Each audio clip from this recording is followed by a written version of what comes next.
উপজাতি যুব ফেডারেশনের কেন্দ্রীয় কমিটির বিশেষ বর্ধিত অধিবেশন অনুষ্ঠিত হয় বুধবার। এদিন আগরতলা দশরথ দেব ভবনে কর্মসূচিতে উপস্থিত ছিলেন সিপিআইএম রাজ্য সম্পাদক তথা পলিটব্যুরোর সদস্য জিতেন্দ্র চৌধুরী সহ উপজাতির যুব ফেডারেশনের নেতৃত্ব। এদিনের অধিবেশনে সংগঠনের বর্তমান অবস্থা এবং আগামী দিনের রণকৌশল নিয়ে আলোচনা হয়। বিজেপিকে পরাস্ত করতে সকলকে এগিয়ে আসার আহ্বান জানিয়েছেন জিতেন্দ্র চৌধুরী। সারা দেশের সাথে আমাদের রাজ্যেও যুব জীবনের সবচেয়ে বড় সংকট হলো তাদের যে ভবিষ্যৎ, এটা সম্পূর্ণ নিরাপত্তাহীন। ভারতীয় জনতা পার্টির শাসনে এই দেশের যৌবন, তাদের শক্তি আজকে সম্পূর্ণ ধ্বংসের পথে।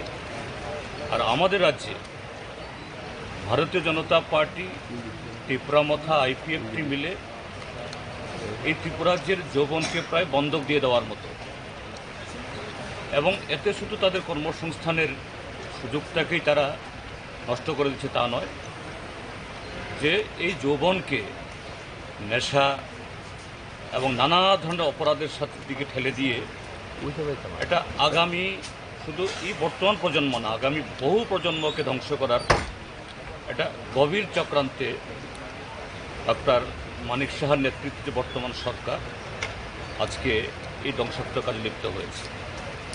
আমাদের যুব সংগঠন ট্রাইবেল ইউথ ফেডারেশন, তার সাথে ট্রাইবেল স্টুডেন্টস ইউনিয়নও আছে, এবং ভারতের গণতান্ত্রিক যুব ফেডারেশনও, তারা এই যৌবনের ভবিষ্যৎকে রক্ষায় এই রাজ্যকে সমূহ ধ্বংস থেকে কীভাবে বাঁচাতে পারে